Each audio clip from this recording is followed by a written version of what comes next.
말에 오르면 집을 잇고 성을 벗어나면 내 한 몸 잇는다. 1866년 프랑스 함대가 병인양요를 일으켰을 때 이들에 맞서 싸운 양언수 장군이 전쟁 기간 중 쓴 병인일기에 나오는 내용이다. 양언수 장군은 조선 말기 무신으로 1848년 무과에 급제하여 여러 관직을 두루 거쳤으며 1866년 병인양요가 일어나자 정족산성에서 프랑스군을 격퇴하고 강화성을 지켜낸 명장이다. 그 충장공이신 양원수 장군님은 어떤 분이셨습니까? 예, 충장공 할아버님은 저희 고조분이십니다. 조선 초기에 성종조의 대제학을 지내신 문양공 성자지자 할아버님의 13대 손이시고요. 조선 말기에 유명한 유학자이신 화서 이항로 선생의 문화생이십니다. 처음 무과에 급제하신 후에 희천 군수를 지내셨고 그 후에 제주 목사를 지내셨는데 제주 목사 시절에는 급심한 가뭄으로 흉년이 돼서 백성들이 굶어 죽게 돼서 관아에 있는 쌀 곡식을 내주어서 백성들을 구제하셨다는 이런 일화가 알려지고 있습니다. 그 후에 제주 목사를 마치시고 서울로 부임하시는 중에 프랑스에서 병인양요를 일으켰을 때 그 출정의 명을 받고 순무총총의 직함으로 정족산성에 출정하셔서 프랑스군을 물리치고 무공을 일으키신 후에 그 후에 여러 가지 관직을 지내시면서 조선 말기에 국가에 공헌을 하셨다고 합니다.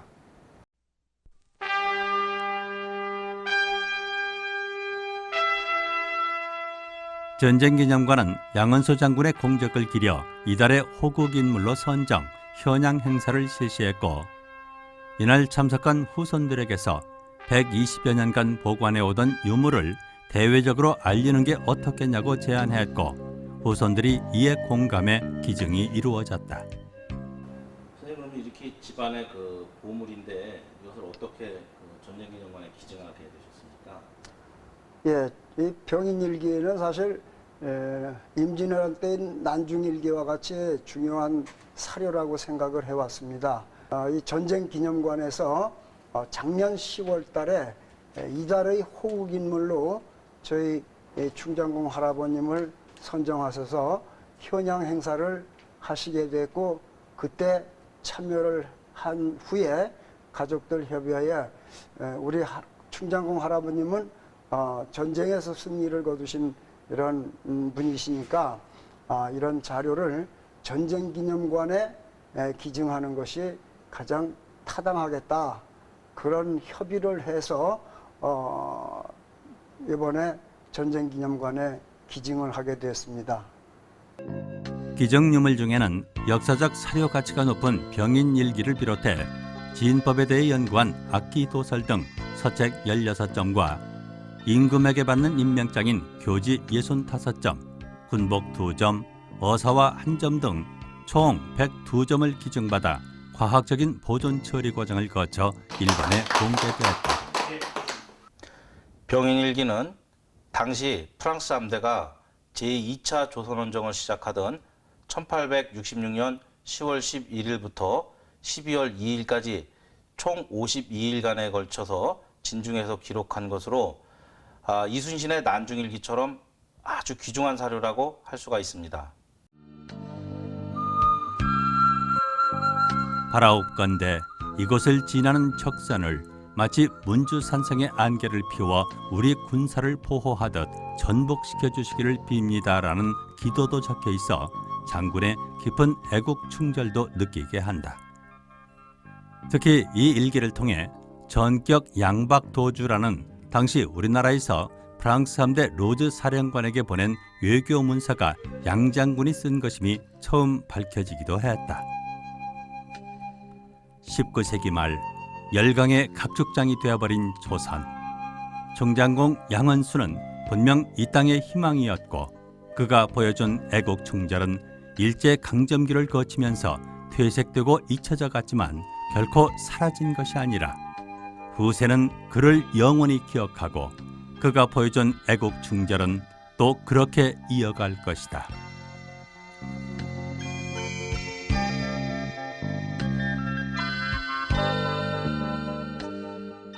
이 전쟁기념관에 귀중한 유물을 기증해 주셨는데 앞으로 어떤 바람이 있으시면 좀 한 말씀 해주십시오.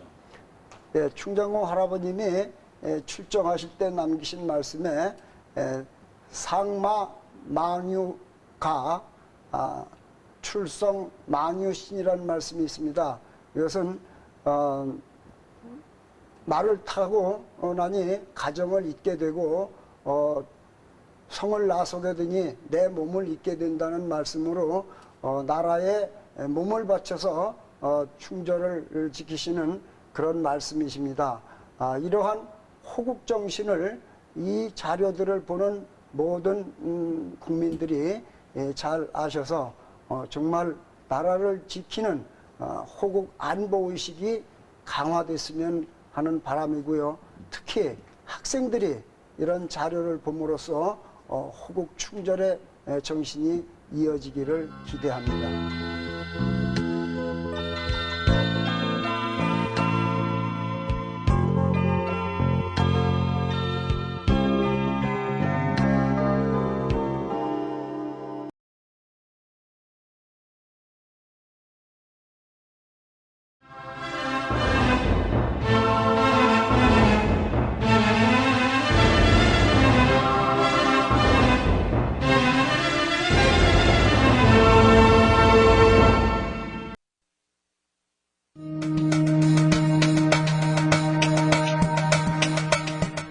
(1866년) 초 흥선대원군은 천주교 금지령을 내리고 프랑스 신부와 조선인 천주교 신자 수천 명을 학살하였는데 이를 병인박해 또는 병인사옥이라고 한다.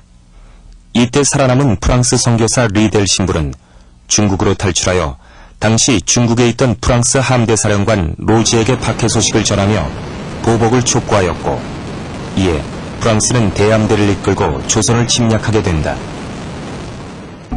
병인양요라 불리는 프랑스의 조선 침략은 구람 세척으로 강화 해협을 중심으로 한양까지의 수로를 탐색한 1차 원정을 거쳐 10월 11일 7척의 군함과 1,500여 명의 병력으로 강화도로 내치한 2차 원정으로 이어진다.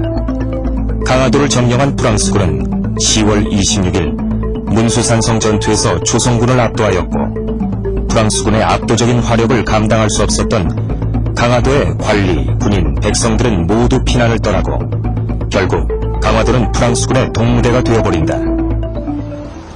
당시 강화성 안에는 조선왕실의 각종 주요 도서들과 유물들을 보관하던 외규장각이 있었는데, 프랑스군은 이 도서들과 유물들을 목록까지 작성해가며 약탈했고, 이때 프랑스로 흘러들어간 외규장각 도서들의 반환을 위해 지금도 프랑스와 외교적으로 타협하고 있으나 프랑스 정부의 무성의로 반환이 이루어지지 못하고 있다.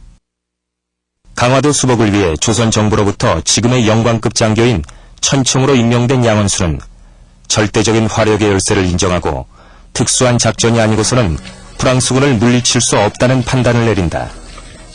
현지인의 안내로 정족산성의 험난한 지세와 방어의 유리함을 알게 된 양원수는 정족산성을 프랑스군 격퇴의 거점으로 판단, 극비리에 보수 500여 명을 정족산성에 잠입시키는 보관을 준비한다. 500여 명의 병력을 자신의 작전 구상대로 프랑스군에게 발각당하지 않고 정족산성에 은밀히 집결시킨 양원수는 우선적으로 적군의 접근로를 예상해 그곳에 병력을 집중시켰다.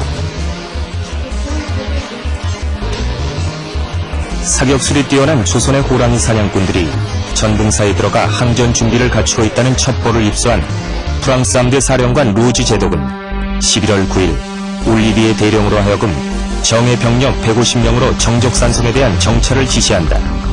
하지만 이미 척후병의 보고를 받고 프랑스군의 움직임을 소상히 파악하고 있던 양원수군은 철저한 위장으로 프랑스군의 정찰을 따돌렸고, 아무런 징후도 파악할 수 없었던 프랑스군은 야포도 없이 가벼운 무장으로 정족산성에 대한 공격을 시도한다. 이에 양원수의 조선군은 절대적으로 열세인 무기 상태를 감안하여 프랑스군이 유효 사거리 안으로 접근하기를 기다렸고 11월 9일 오후 2시경 성벽 아래까지 진입한 프랑스군에 대한 조선군의 사격이 시작된다.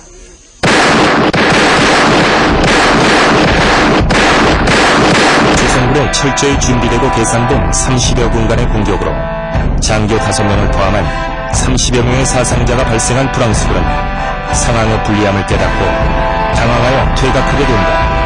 이에 양원술은 정매복조의 기습 공격에 대비하면서 원거리 공격을 중지시키고 전투를 종결짓는다. 전사자 6명을 포함하여 6, 70여 명의 사상자를 낸 프랑스군에 비해 조선군의 피해는 전사자 1명, 부상자 4명뿐인 대승이었다. 화령면에서 절대 열세인 조선군이 연전 연패를 하다가 양원수의 뛰어난 전략에 의하여 근대식 병기로 무장한 프랑스군을 격퇴한 것이다.